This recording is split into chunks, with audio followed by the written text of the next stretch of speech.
रोजगार दे सकते हैं।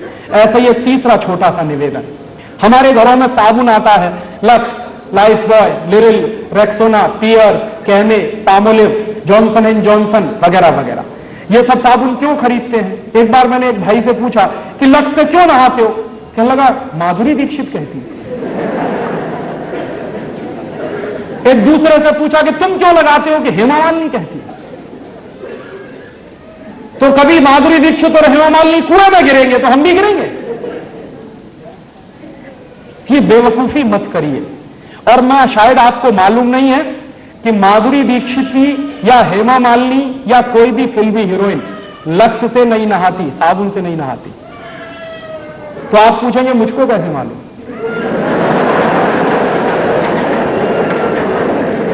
मुझको पता चला अभी कुछ दिन पहले बंबई में मेरा एक व्याख्यान हुआ था जुहू में, और जुहू वो जगह है जहां हिंदुस्तान के ये फिल्मी हीरो हीरोइन ज्यादा रहते हैं। व्याख्यान कैसे हुआ? एक कोई फिल्मी हीरो है, उनका नाम है धर्मेंद्र। उन्होंने मेरे व्याख्यान के कैसेट सुने, मेरे व्याख्यान के कुछ 10 कैसेट निकले हैं, तो उन्होंने सुने और उन्होंने तुरंत फोन किया कि मैं राजीव दीक्षित से बात करना चाहता हूं। मैंने कहा मैं बोल रहा हूं। तो कहने लगे आपके 10 कैसेट सुनने के लिए मैंने 10 घंटे गाड़ी चलाई और घर नहीं गया जब तक कैसेट खत्म नहीं हुए।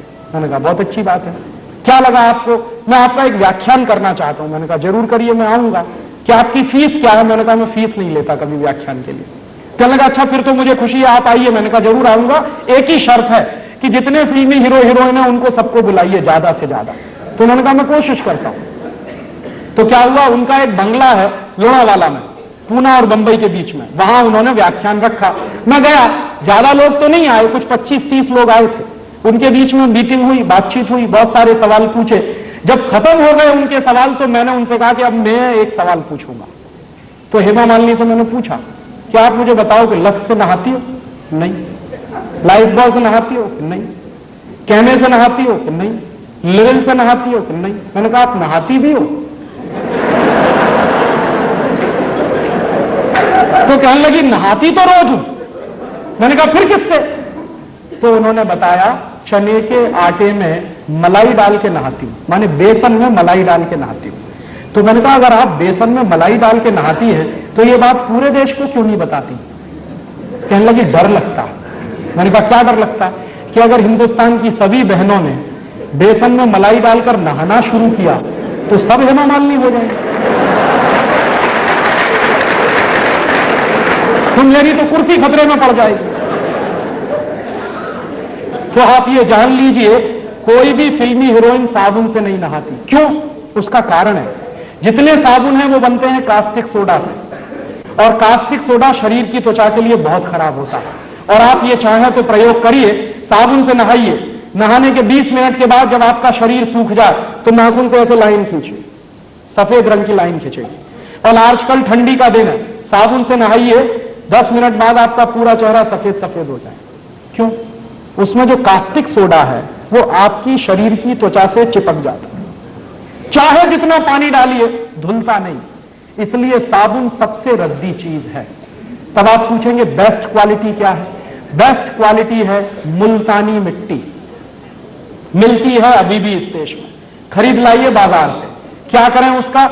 मुल्तानी मिट्टी को दही में डाल दीजिए रात को, या दही की ताक में डाल दीजिए, सवेरे तक एकदम मुलायम हो जाएगी।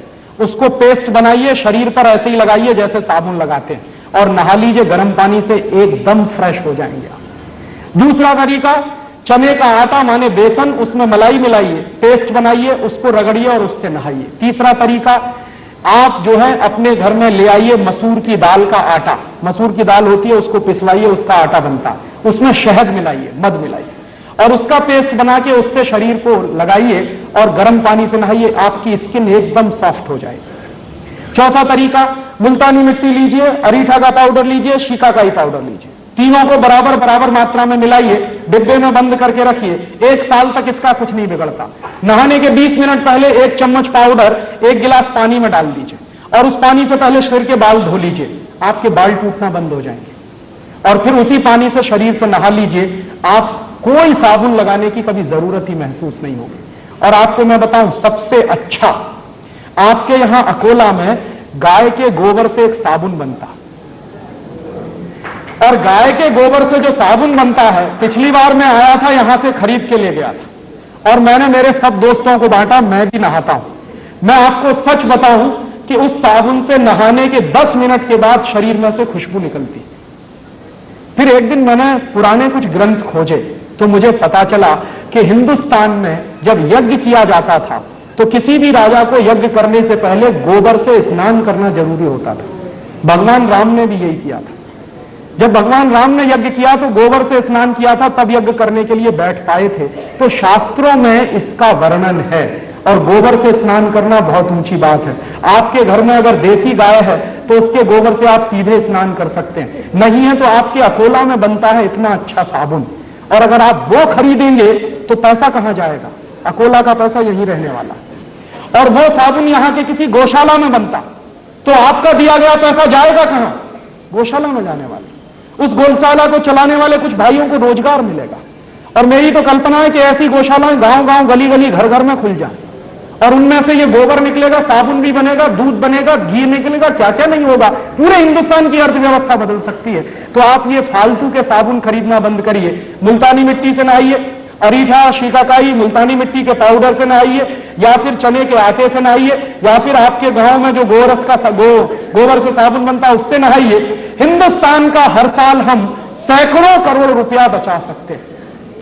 यह मेरा आपसे एक छोटा सा निवेदन है। और